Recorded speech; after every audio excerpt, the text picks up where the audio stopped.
Okay guys, so tuturuan ko kayo ngayon kung paano ililink yung Facebook account nyo sa Shopee affiliate. So, check nyo tong mabuti para masundan nyo. Okay, para makapagbenta po rin po kayo sa Shopee ay sa Facebook. So, click muna natin yung Shopee.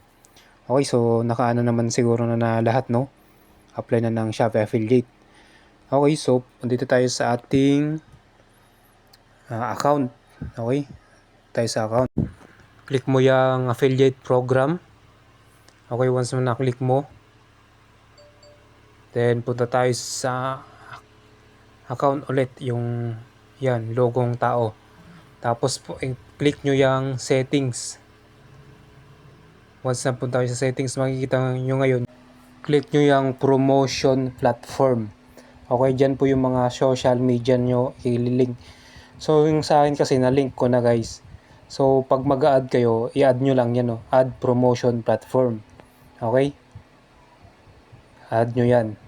Para pwede kayo mag-post sa inyong Facebook account. So, kiklik nyo yung Facebook. Syempre, Facebook muna tayo. Once na naklik nyo na, magda-direct yan. Dapat nakalagin na kayo. Naka-browser mode kasi to. So, pwede nyo phone, naka-desktop site pala, sorry. Ano yan, para maging ganyan yung format niya. Once yun na i-continue nyo lang. Okay, para ma-add po siya. Pag may lumabas na check, na automatic na po yan. So, naka-ano na kasi yan So, baka madoble. Okay, yan. Verified na po tayo. Once na verified na, pwede na po kayong mag-post sa inyong Facebook account, guys. Pwede nyo na mag-post, mag-share. Ngayon, susubukan naman po natin mag-post sa ating account. Okay? So, pupunta tayo ngayon sa home. Titingin tayo ng ating pwedeng i-post sa Facebook. Check lang po natin. So, ang niche natin is bike, motor, then gadgets. Okay, so pili lang tayo kung ano yung matripan nyo. Nasa sa nyo yan kung ano yung niche nyo. Okay? So, sa akin madali yung ano lang talaga yan. Mga bike. So, meron din mga gadgets. Ganyan. So, i-click natin tong Maxi Style. Kita nyo yan? Kita nyo, pag nakabenta po tayo, may 60 pesos tayo. 0.39, 11%. So, medyo malaki yan, guys. Medyo makabenta ka ng 10. Magkano yun? 600. Diba? Wala ka naman nilalabas.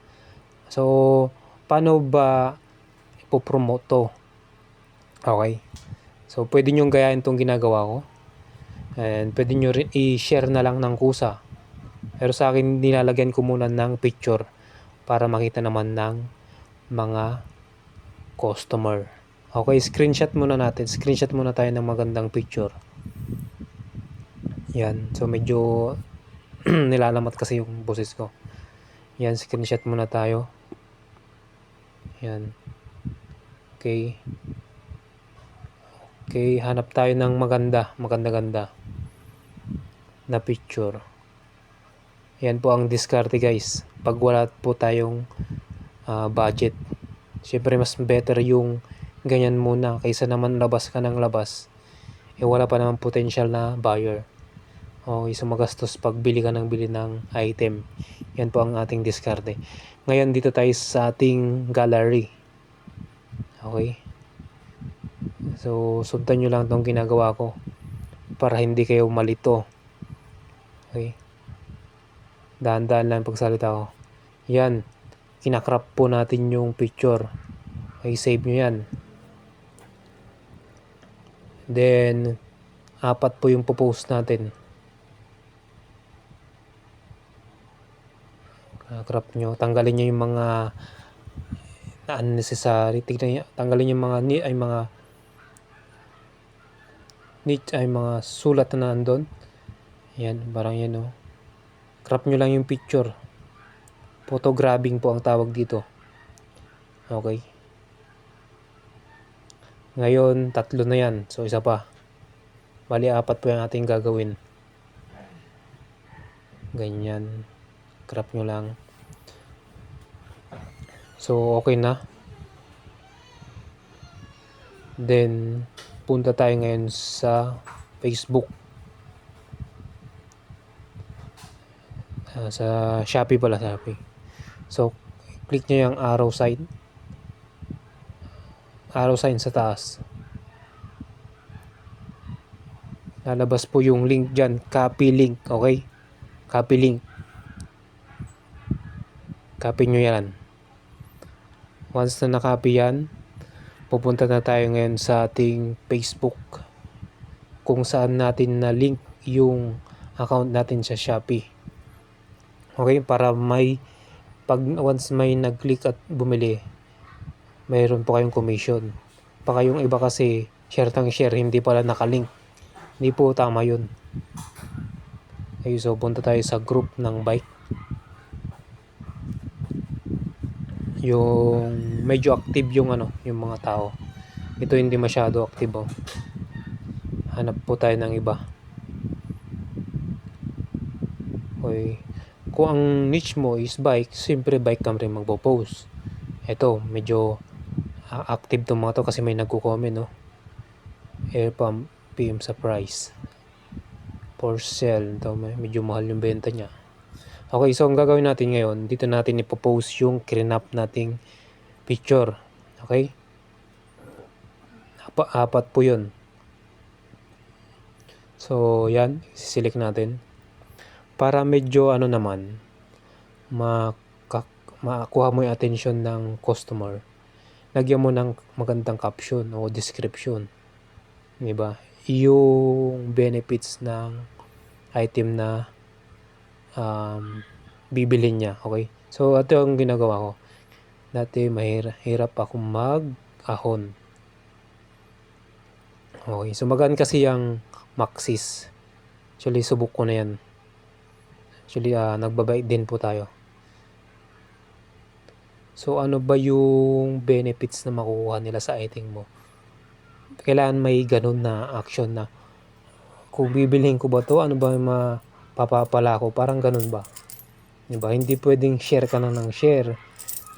Parang wala ka namang tinatamaang customer. Okay, nagigets nyo ba? So, ito, hindi tayo pilit na nagbebenta.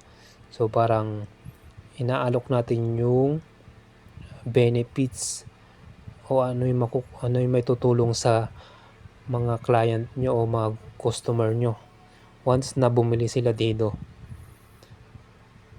Sample sa gulong, syempre, pag yung gulong mo is mabigat, pwede kang magpalit ng Maxis. So, paano mo mabibenta yon? Kailangan mo ng description na maayos. So, ito yung call to action, guys. Ito na yung panghuli. So, diba, buti na lang, salamat sa Maxis Tire. Dito nyo ngayon, ililink, ipipaste yung link ng Maxis Tire. So, once na ganyan na, ipopost mo na.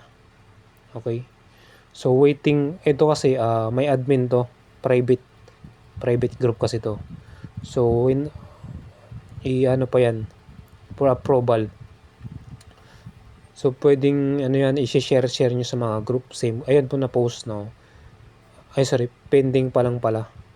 Okay. Once na okay na yan, meron makakatingin yan.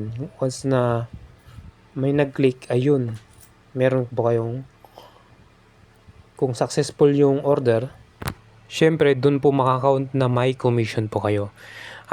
Hindi naman ibig sabihin nun na yung pinost nyo hindi niya binili pero may binili siyang item, counted pa rin yun kasi yung link nyo po ay ginamit niya. Ang cookies ng Shopee is 30 days. So, may expiration yun, guys. Sa next video, ang gagawin natin ay YouTube.